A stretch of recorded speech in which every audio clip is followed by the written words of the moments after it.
Well, welcome back from the break. We're very privileged this year at GeoIgnite to have June with us. June, if you can unmute yourself, and we'll there we go. Thank you so much. Pleasure to see you and meet you online for this event. Let me just, before I turn it over to you, I just want to say a few words about our closing talk.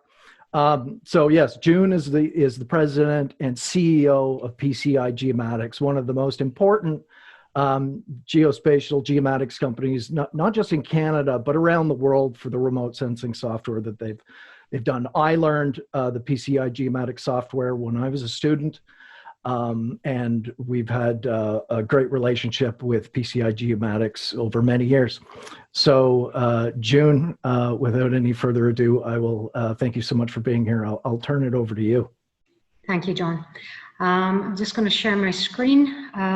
So if you can maybe allow me to share my screen, John. It says I can't share right now. So if you could... Oh, okay, just a second. No problem.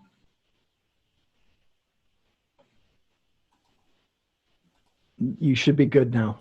Should be. Yep. There we go. Perfect. And I'll just on presentation mode. Can you see me on my screen now? You just, go to presentation mode. We're seeing the notes. There we go. Perfect. Are we good to go? Yes, it looks great. You've got the presentation view, not the notes view, so that's great. Thank you to everyone, and thanks to GeoIgnite. Thanks for joining this afternoon. Definitely tough to follow all of the great presentations and panelists that we've seen over the last couple of days. I was actually going to joke about saving the best to last, but I thought I'd better make sure that people actually showed up on a Friday afternoon for the last speaker. So I know I'm standing in the way of probably a cold beverage somewhere, whether on the deck or after work. So I promise not to keep you too long, but thank you. Congratulations to John and Tessa and all the different organizers involved in this event. I applaud your creativity and determination to ensure the success of this event, despite these unprecedented circumstances that you've been able to pull off. So as John said, my name's June McAlary, so I will attempt my last name for those of you that shy away from it. I am the president and CEO of PCI Geomatics, and I'm very passionate about making Earth observation data intelligent, actionable, and available to those decision makers responsible for ensuring a balanced and sustainable Earth for future generations to come. Going to take you through just a bit of an overview for those of you that maybe not as familiar with PCI. So spend a couple of minutes talking about the company itself and its involvement in the geospatial industry over the years, and then really get into the meat of the conversation and my passion about geospatial data and the need for an open mandate here.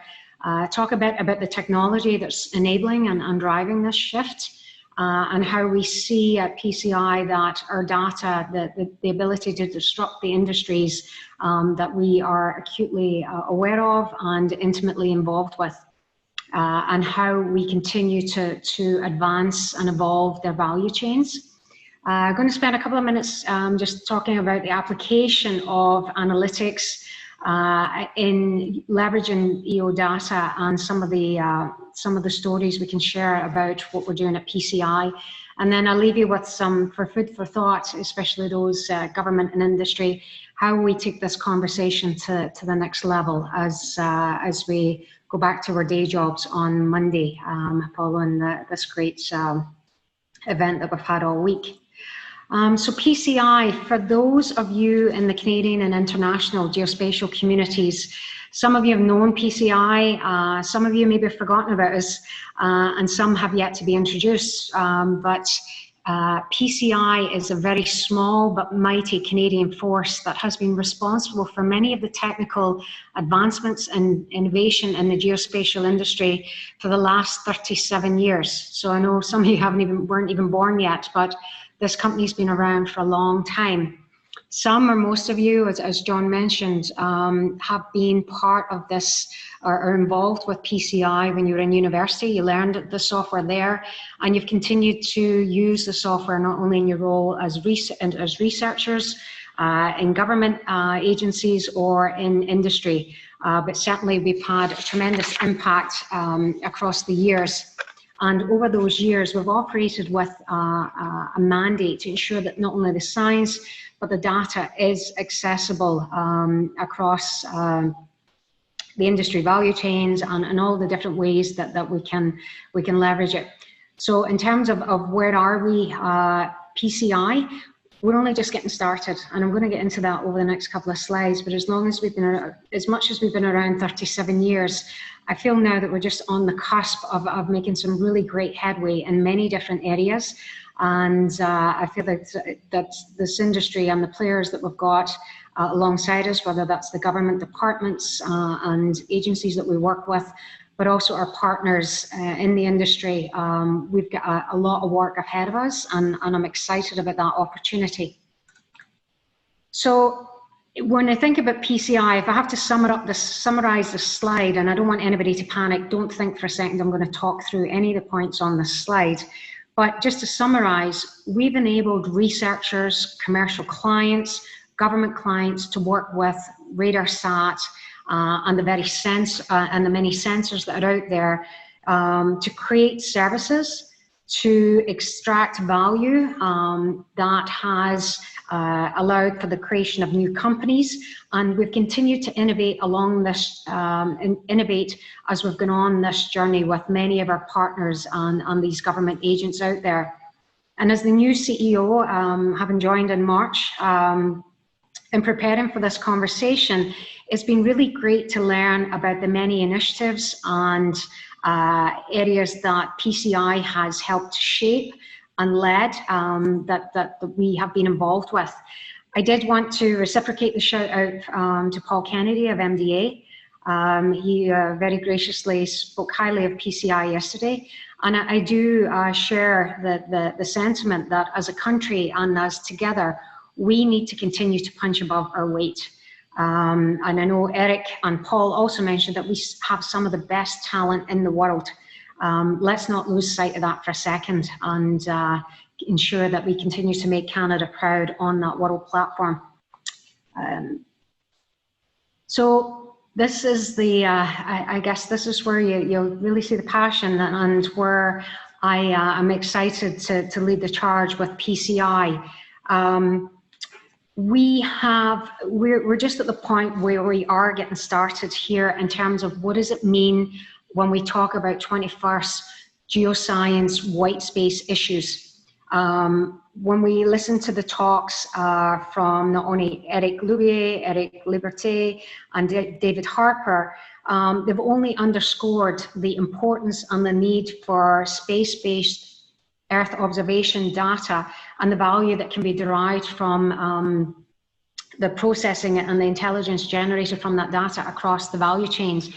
And I feel like they stole my thunder, but this is where I see that the real value that our companies coming together and where we're strongly focused or deeply focused as PCI is in finding solutions, working with government and industry to take the geoscience white space issues, to take EO data to a different level and helping solve that.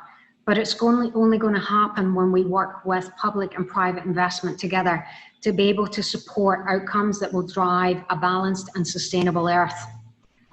It is critical that we come together through those partnerships to address the natural resource issues, climate, man-made, natural hazards, environmental, and the security challenges that we face on a global basis. It really, it is going to take a fundamental shift in terms of how we think about data, the interoperability of multidisciplinary data to create solutions to these issues. And in order to do that, it requires standardization. It requires a level of automation to be able to democratize the data, to produce outcomes that are not only accurate, but they're also scalable and repeatable across value chains that are now empowering a very broad and diverse and expanded user base that we have never seen before. So when we look at the technology that is enabling this shift, the Earth observation market is moving extremely quickly in terms of the shifts that we're seeing in the marketplace in response to the challenges that are out there. Kevin reminded me, Kevin Jones, who's our VP of marketing for those and product, for those who have not met Kevin, Landsat, open data being made available, AWS hosting Landsat archives, Copernicus making Sentinel data available. I mean, these are all technology advances that have happened over the years, but when we look at where we are today, it's unprecedented what we're able to produce through cloud computing, being able to consume data in greater volumes than we've been able to before, where users want to use the data, where and when, and between the software solutions that they're using, so that we can enable better collaboration and better communication on a real-time basis. And when I talk about multidisciplinary data, I'm extending this dialogue beyond simply Earth observation. This is across the geosciences, and I'll get into that a wee bit more later. But what I see here is critical for all of us as we think about solving these challenges, is that we need for the data to be interoperable as it moves, as it continues to move right to the right of the value chain. As we look through those value chains, and I know it's tough for some, and especially even at PCI, we're used to playing in the box that we play in, but when we look at what happens when we produce that data and we process it, where does it go? Who's using it? What are they trying to solve? What the outcomes are trying to produce? So the more this data is processed, the more it moves to the right of the value chain, the more it becomes valuable as the intelligence that it's generating is actioned. And those actions are whether we're predicting, whether we're monitoring, the analytics being produced are coming from all different sources, and we need to provide outcomes for all different types of users that will be potentially industry agnostic. So part of what I see here in terms of the technology, whether it's software as a service, whether it's the type of data that we're using, how we're using it, and its availability, it really is the more simple and ease of use that we can make this and easier for the end users, the better the outcomes we produce, the better the collaboration that we produce. And that's not just about EO data that I'm talking about. It's across the different value chain. It's across the data that's been employed at different stages in the value chains of industries, of decision making that we're all involved in. So in terms of Earth observation, if we bring it back to why we're here today and what we're talking about today, Earth observation data and its disruption of the industries, again, as I look through the different industries to the left of the slide, there's a lot of commonalities here. We're either enhancing the information that's out there or the data that's out there, the imagery. We're monitoring, we're looking to improve security, our emergency response, the need to remediate, surveillance, the reassurance plays, development, agriculture, construction, you name it. The key themes here are all across the board, and Earth observation is critical in terms of how we can improve the level of data that we leverage to produce different outcomes in each of these areas. And as I mentioned before, the challenge, not only for the team at PCI, but I challenge the people on the phone as well, is to look outside your box, to play outside the box that we traditionally play in, and extend that application, the use of the software to develop next generation solutions and to push the technology continually downstream to expose these new types of opportunity where Earth observation data can be deployed, again, to produce outcomes that we haven't maybe considered yet, different applications across value chains that will help improve our decision making. And again, I keep going back to the anchoring. At the end of the day, it's about a balanced, sustainable Earth, leaving something for the generations to come. So as we think about what we do on a day-to-day basis, it's how do we, if we had to flip the other switch on the other side, how would we think about the application of our software, of the data, to push our value that's extracted, the value that's generated, further down that value chain, so we make decision making easier for those charged with the important task of ensuring that we leave this place in a much better place than when we found it, with the technology and the collaboration, the partnerships with industry and government that we bring to bear. So I've talked about value chains, and it was interesting as we pulled together the slides. When we look at the value chains, in 15 years' time, when we're sitting at a GeoIgnite event, and who knows if we're going to be sitting either at the other side of our own laptops or if we're going to be back in person again, but it's really quite key is that what is it we're going to be talking about in the next 10 to 15 years at these types of events? The sharing of information is going to be a whole different dimension in terms of who our end users are, how they want to consume their data, where they want to consume it, to help improve and collaborate the communications across these different value chains. The other area where, in terms of, I think that's going to be critical is the versatility of the data.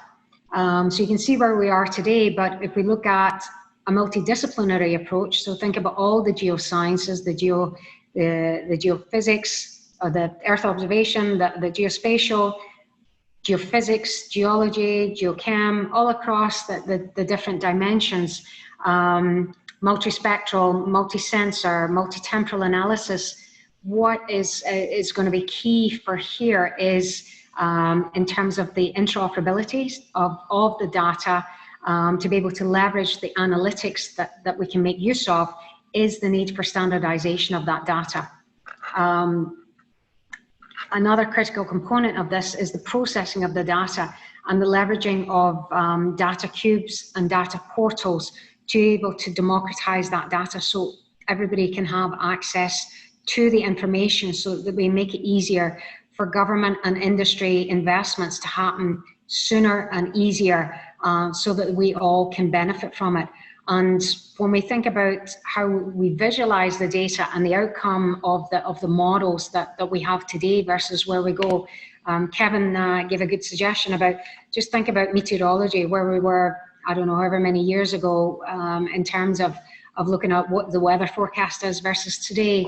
I simply click a button on my phone and I've got the weather network up, and whether it's red, green, blue, you name it, I absolutely know what I'm prepared for in the day.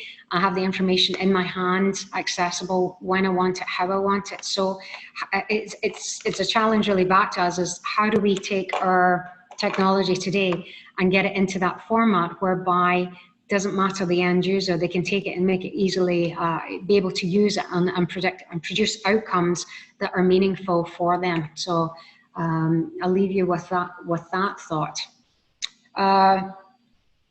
With a focus on EO data, from our projections and some of the market studies that we've been involved with, we see that the availability of satellites and the number of sensors is only going to increase dramatically over the next several years, with all of those planned launches ahead. We also see a massive incremental increase in the amount of investment in this space. We realize that the other, like the mega trends involved here, high performance computing, the need to be able to store the data, all of that is absolutely required for us to be able to better leverage AI, machine learning capabilities to produce the outcome that is going to allow us to produce the different analysis, the predicting, the monitoring, the types of detection, the types of analytics. And this is where I really want to drive home that the need for standardization, interoperability, and democratized data to deliver these outcomes for the future really depends on ARD, so analysis ready data, and the leverage of that as we move forward, and I'll explain why. Selfishly, I'm going to take a couple of minutes to talk about ARD and why a PCI is a critical importance for us, and as we take a leadership role, this is where we're placing a big portion of our bets in terms of how we feel ARD is going to fundamentally impact how we move forward in this space. We need analysis-ready data to be able to respond to all of the requirements for open data cubes, particularly as that user base expands and it becomes more diverse and they don't have the technical knowledge and expertise that they can spin up Geomatica or one of our GXL solutions. We have to get it in the hands of more people so that the data becomes relevant. An ARD application will go a long way in terms of pre-processing the data so that it is in a condition that we can ensure greater accuracy of the data, ensure that it is consistent, and that our AI and machine learning solutions are actionable and they're scalable and they're repeatable to produce these different outcomes. So I'm going to talk in the next slide quickly about what we've been able to do with SANSA and the data cube there. But I wanted to call out one of the projects Kevin had mentioned to me, the ECCC project, which is a real tangible example of why ARD matters and the type of information that end users want to use and see. So this project was wrapped around carbon accounting, and so when land conversions occur, we could see what's happened in the past, taking the historical data and where the changes detected going forward. The team worked with Dr. Sei Zhu from the University of Connecticut, and they were able to continuous change detection and classification algorithms that really is pretty game-changing in lots of areas. So kudos to the team, and in terms of being able to apply our technology and science to be able to produce different outcomes that are going to be extremely beneficial and also influential in terms of reporting from an industry perspective and a government, a regulatory, risk, compliance, you name it. There's so many different applications for it. So quickly talk a wee bit about the ARD solution that we're building for SANSA, so the South African National Space Agency. And we're also doing this in conjunction with other national agencies, both open source software applications and open data cubes. We have been working with them to process a legacy set of offline spot data archives. They've been unable to leverage the investment made in these archives. So working with the various groups, we've been able to produce multi-temporal, high quality and accurate data products that we're now able to, as the SANSA moves forward, that are now able to take those data products and leverage them for use in data decision making for the socio-economic benefit of the South African, the country going forward. So it's a really quite a fantastic story and a great way that we will showcase this technology as we launch it in the months ahead. So stay tuned. There's a lot of really great things happening in this area going forward. So last but not least, I wanted to leave you with some thoughts in terms of where do we go from here. And I guess maybe a bit forward in terms of calling it out in this forum. But I wanted to propose that as we move forward, let's take these ideas, whether we're working with SANSA or other companies that we've worked with historically and countries that we've worked with, and create a digital Earth platform made in Canada by Canadians, but for the benefit of all. And when I talk about a digital Earth platform, yes, Earth observation data is the first step in terms of where we can go with this particular platform. And the pre-processing, the standardization, the compliance aspect, whether it's Card4L or OGC standards that we go with. But it's not simply about Earth observation data. It is that geoscience spectrum. So the geophysics, the geology, the geochem, all of the areas, all the different types of data and the analysis that we perform with it as we move that further to the right of the value chains in each of the industries, in order to solve some of the or the 21st century geoscience white space issues that I mentioned before. I do believe that there is absolutely a great opportunity for our Canadian technology in partnership with our Canadian governmental agencies to put Canada first out into the international marketplace to showcase what we can do when we put our heads together.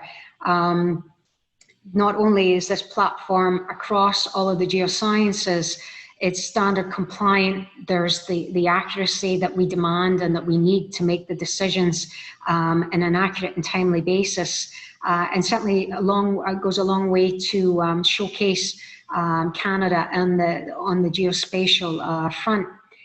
So I really do believe that there's a great opportunity where we can all benefit in this industry from there.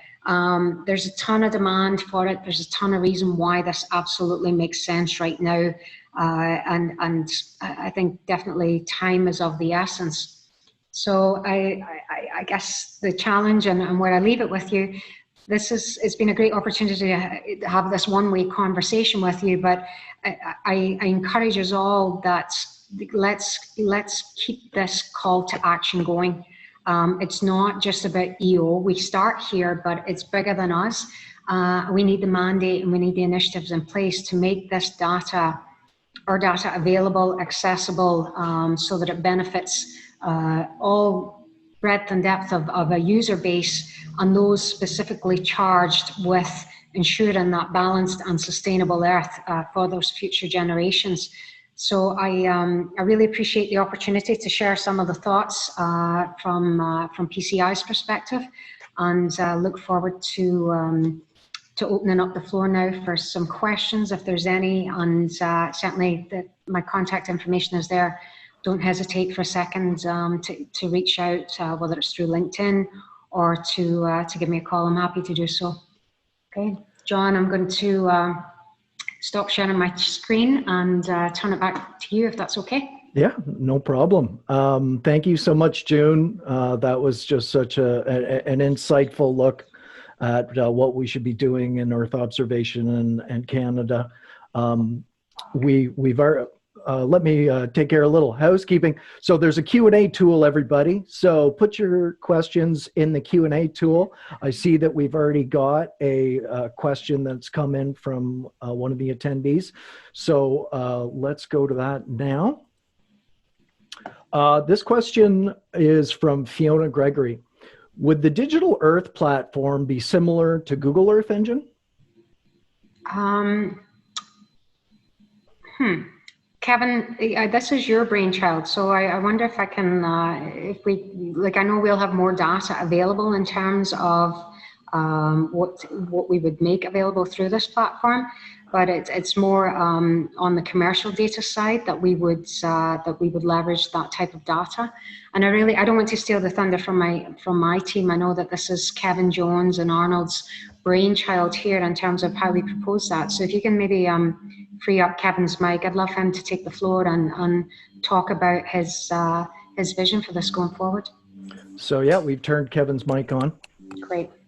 Sorry, John, can you hear me? Yes, we could hear you, Kevin. Okay, could you repeat Fiona's question? So the question is, would the Digital Earth platform be similar to Google Earth Engine? Right. So Google Earth Engine is like a closed platform in the sense that they control what information is available in there in terms of the sensors and the algorithms. I mean, you can bring some algorithms to it, but we really see creating a much more open platform where more data can be brought to bear. It's been amazing what Google has done in terms of making Sentinel and Landsat data available. But there's so much more data available out there, including Canada. We've collected a lot of RadarSat data over the multiple decades. There's a lot of spot data, as you saw, the project that we're doing with the South African Space Agency that could be brought to bear in multiple ground stations around the world.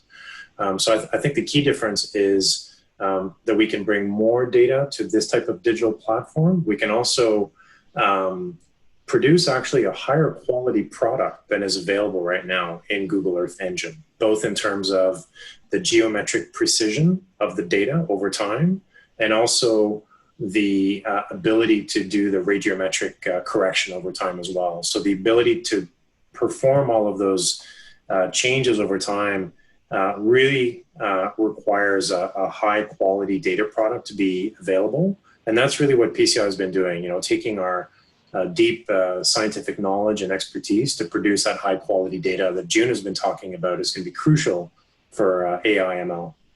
Yeah. And I think the other key thing here is that we need partners in the other geosciences. It's not, I don't want it to just stop or have us think it's just EO. I know that's why we're here, and Geospatial is the whole conference this week, but it's who we partner with, who the handoffs are in terms of the software applications, the interoperability between them. Having a platform where we have all the data in one place, it allows users at different phases or different parts of that value chain and different verticals to be able to go in and apply the different data that we're making accessible through this platform to produce a much different outcome or a better outcome for Canada, for the industries, for the future. Like, I mean, I really see it as an extremely beneficial way for us to move forward on many fronts, but it does require that we work together with our partners, the MDAs of the world and the government energies of the world. There's lots of opportunity to make the art of the possibility, John, is just super exciting as to where we can take this. That's fantastic. We've got another question coming in. I'm going to read it out to the audience so that they get the full picture. It's from David. Great presentation, June. I really love your perspective on positioning Canada as a geospatial leader on the international scene. What is PCI's strategy going forward for embracing, encouraging developers and integrators to build PCI capabilities into their own applications that are solving diverse ranges of problems? Gosh, I couldn't have pitched that question better if I'd tried myself. So at PCI, we are small, but we're mighty. And as we move forward, we see our biggest opportunity for growth is to work with partners, selling with and selling through. So if it's taking our technology and working with our partners to enhance their applications and their the outcomes that they're trying to produce, we're absolutely open for business in terms of how we engage with partners, with companies, and being able to take our technology to advance those outcomes differently. So absolutely get in touch, because we're definitely as we move forward, it's front and center and top of mind. Definitely Arnold's. That's, some of you may know Arnold Hoffman. He's just been promoted as a VP of Corporate Development, and we see that as a critical growth path for PCI on a go-forward basis. So yeah, very timely question, and I'm happy to engage further so that people can learn how they can use our technology and their solutions to advance the industry forwards, for sure. Thank you. Great answer. Everybody, to connect with PCI, you can jump into the Slack channel as well. There's, on our presenting partner pages, links to the PCI and the team. I want to, we've got another question coming in from the audience. It's from Maureen.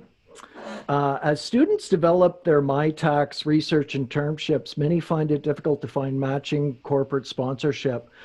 Could a portal be developed to develop geoscience projects and help to develop students of all age internships to match funds, governments, and company sponsorships? Well, certainly it's a great idea, and I'm happy to take that away and take it offline and see what the opportunity is. I certainly don't have a magic wand as much as I wish, or snap my fingers and be able to make it happen, but I believe it's something that commercial players and governments that we need to work together and see where the opportunity is to do so, if there is. Thank you. I'm going to take the opportunity to ask one of my favorite questions of leaders in the community. June, can you tell us a bit more about where does your passion come from? I can tell you're very passionate. You were clear about that in your presentation. Where's that passion coming from? Gosh, it's funny. I mean, I haven't grown up in the space, the science. I've had the benefit of working for a couple of different software companies, predictive analytics, SaaS-based organizations, and then most recently with a company called Sequent, who acquired a company called Geosoft, who was a legacy player in the geophysics software space. So it's been really brilliant to work through some of the challenges as a software company, and then apply the science on top of it and see how impactful the science can be. And when I talk about these 21st century geoscience issues, it's firsthand. You can see how our technology can not only identify and remediate, monitor to ensure like that these natural hazards don't turn into disasters.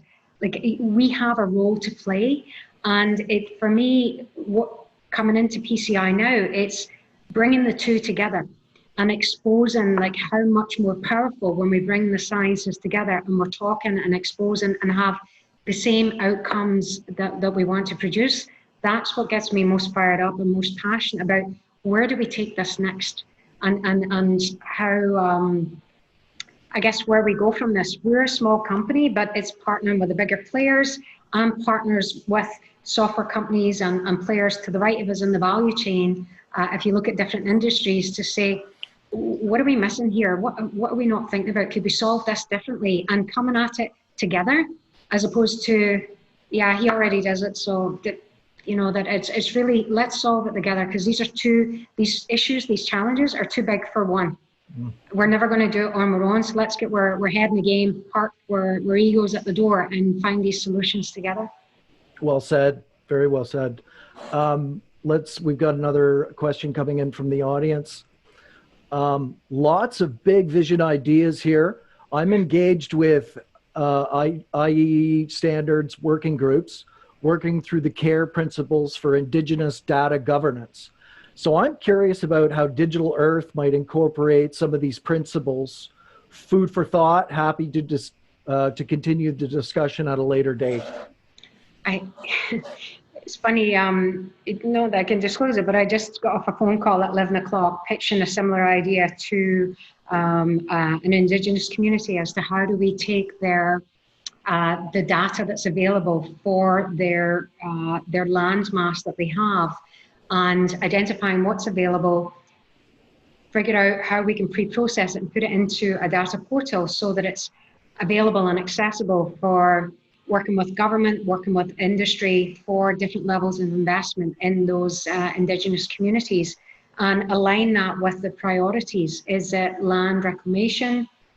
Is there resource development? There's so many different ways that we could go.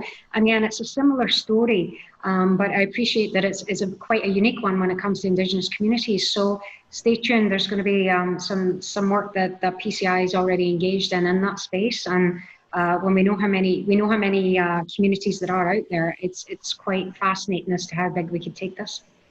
Thank you. I'm going to take an opportunity again to ask a question myself. Can you tell us a little bit about your vision for PCI 5 years, 10 years out? Where do you think you're going to be? Where you're obviously positioning for growth from your presentation. Yep. And that's super exciting. We want to see, and the community always wants to support our companies. Can you tell us a little bit about what you see in the future coming? Yeah, no, certainly PCI has been a legacy desktop application business. And I mean, the first step for us is our presence in the cloud and a web services engagement. But that's in the world that we play in today. And the stuff I've talked about, it's about moving further to the right of that value chain and producing those outcomes. So it's how do we're agnostic in terms of the application of our software and allowing our end users and that diverse, pushing the software down into a diverse set of users that don't have the same technical background, but that they're using different applications in the cloud when they want, where they want. But what's critical for them in their single pane of glass is that our software can interoperate with all the different types of data that are out there, because we've introduced the standards that make us compliant across the board, and they can pull our process data and move it into another application that allows them to produce analytics in another part of the business. It's just, I really see that the advancement from PCI's perspective is continue to push that envelope in terms of ensuring that we're always thinking about it's not about us, what is that end outcome, and how do we play in that sphere such that we make it simple, easy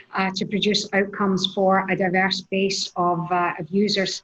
PCI, as I mentioned, small but mighty. There's a lot of big players out there, and I see that we will be working with many of the my vision and what I'm keen to see going forward is partnerships with large organizations that's going to allow not only the PCI to move there faster, but also the industries themselves, the industries that we serve, to help us get there sooner.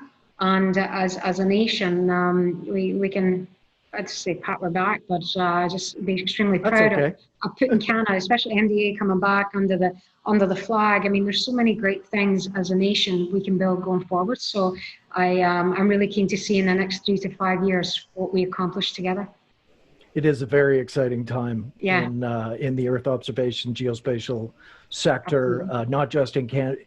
Canada's very exciting. The change with MDA, bringing it back home. Yeah, we're all excited. Yeah. And we thank our Maxar and MDA, our gold sponsors, of course.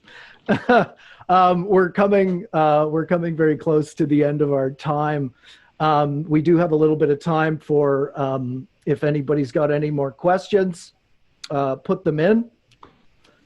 I'm going to take a minute to thank June for her insights and her leadership and taking the helm of a much beloved Canadian geospatial company that's working all over the world. It is the story of a lot of us here in Canada. We learned it at school. It's been a part of our working lives forever. And it is exciting to see it going from the desktop and kind of maturing and kind of growing, and you're positioning for growth. So June, thank you very much. No, thank you. Thanks very much for having us. Thank you, and thanks to all out there. Enjoy your weekend. Okay, everybody. So this is going to be the close for GeoIgnite 2020. I'm so glad that I could share it with June. We did a kind of a close this morning, so I'm not going to keep anyone. Thank you all for joining me and the entire team, the Canadian geospatial community. Once again, thank you to all our sponsors and our presenting partners. It's been my pleasure and honor to present this program. Connect with me on Go Geomatics. If you're looking to engage, you're looking to volunteer. As well, if you thought this was a great event, please let us know. And we want to do more events, and we're going to learn from our mistakes and move forward. If your organization or as an individual want to do something like this, this looks like the new normal, everybody. So hey, that's enough from me. Everybody, welcome to the rest of your Friday. Bye, everybody.